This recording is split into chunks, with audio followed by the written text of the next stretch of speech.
Bueno, el día de hoy, junto a mis compañeros Luis Fuentes, Unixon Contreras, Laura Sandoval y quien les habla, Mateo Beltrán, vamos a hablarles sobre la ecuación de Clausius-Clapeyron.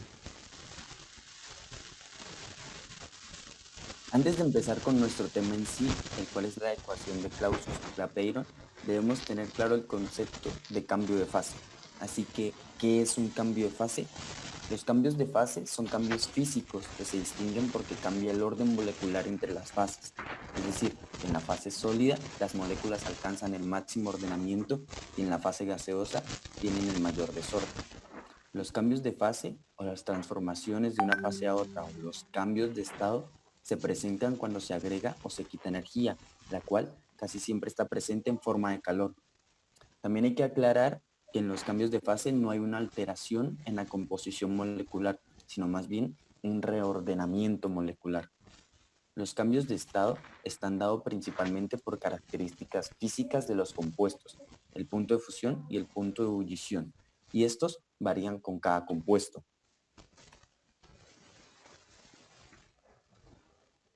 Los tres principales estados de la materia son el estado sólido, el líquido y el gaseoso. Empezando por el estado gaseoso, las partículas tienen un desorden total, con mucho espacio vacío, una alta capacidad de movimiento y libertad para moverse. Si el estado gaseoso se somete a bajas temperaturas o se aumenta la presión, se pasa al estado líquido. Aquí el desorden continúa, las partículas están relativamente libres y pueden moverse un poco, pero están más juntas entre sí y el espacio vacío es menor. Si se sigue disminuyendo la temperatura, pasamos a un estado sólido. Aquí las partículas se encuentran en un arreglo ordenado, es decir, que están en posiciones fijas, muy juntas y con mínimos espacios entre ellas.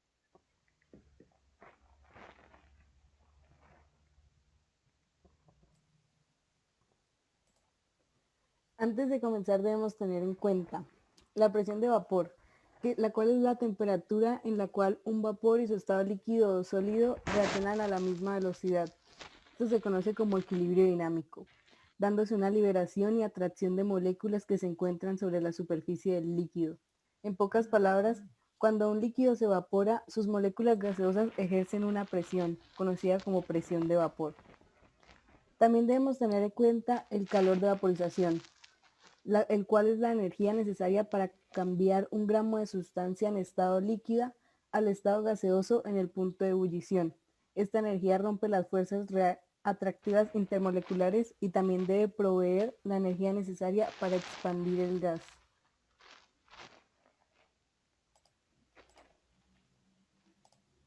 Debemos tener en cuenta algunos conceptos, los cuales son la teoría cinético-molecular.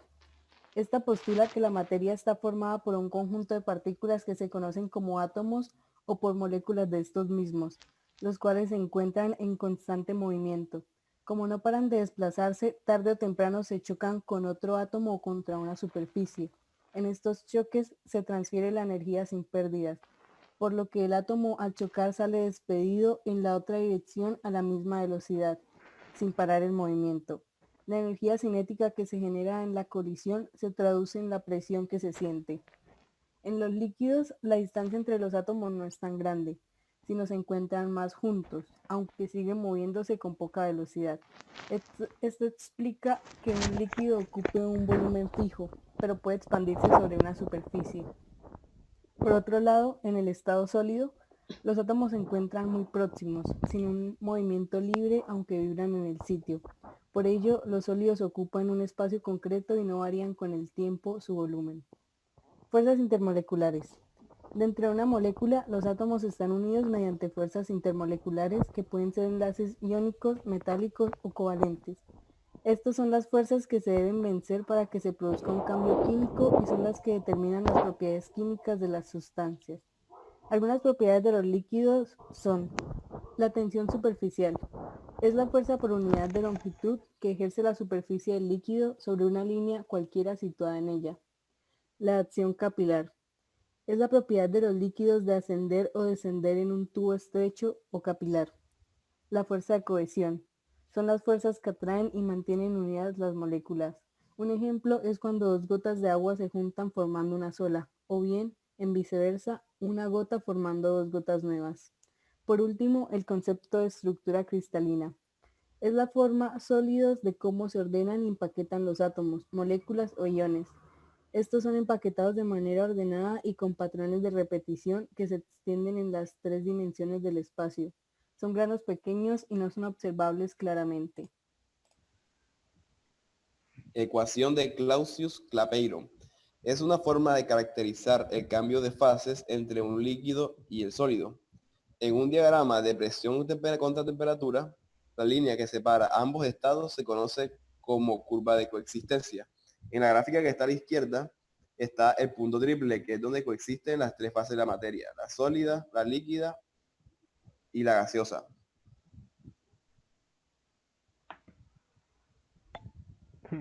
Aquí tenemos un contenedor con un líquido congelado y que está sellado al vacío.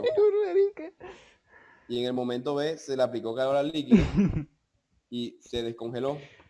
Por lo tanto, aumentó su volumen y todo lo que desplazó generó un delta de H, que es lo que se conoce como la entalpía.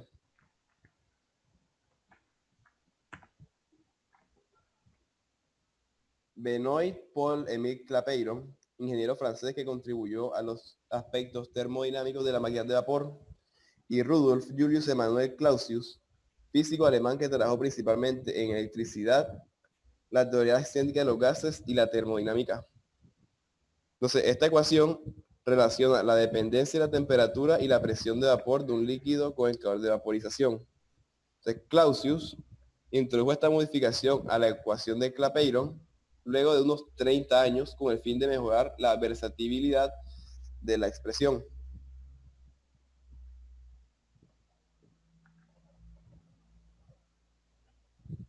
La ecuación tiene ecuación de una recta, que es igual a y igual mx más b,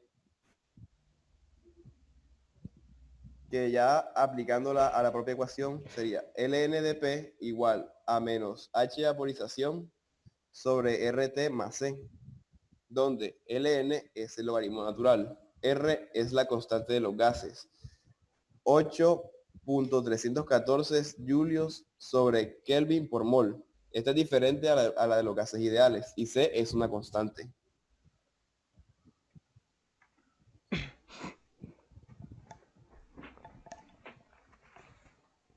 ¿Por qué se dice que es una ecuación lineal? Porque cuando medimos la presión de vapor de un líquido a diferentes temperaturas y elaboramos una gráfica de logaritmo natural de P contra 1 sobre la temperatura, tenemos una línea recta y podemos determinar que su pendiente es igual a menos la entalpía de vaporización sobre la constante R.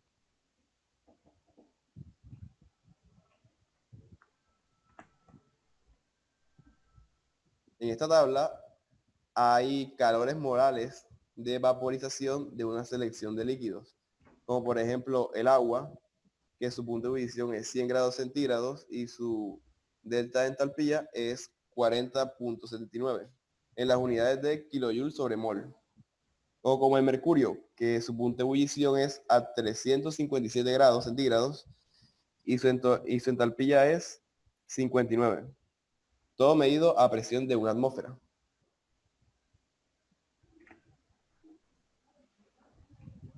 Y con esto podemos concluir que si conocemos los valores del delta de la entalpía y de la presión de un líquido a una temperatura dada, es posible utilizar la ecuación Clausius-Clapeyron para calcular la presión del valor del líquido a otra temperatura.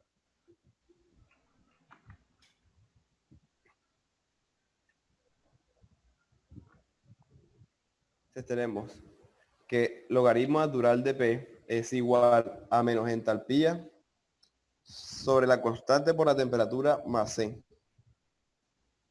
que vendría siendo lo mismo que logaritmo natural de presión 1 sobre presión 2 igual a la entalpía de vaporización sobre R multiplicado por el delta de las temperaturas.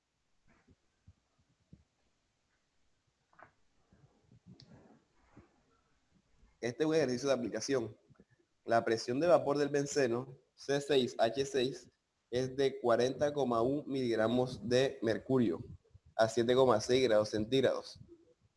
¿Cuál es su presión de vapor a 60,6 grados centígrados? El calor molar de vaporización del benceno es de 31,0 kilojulios mol.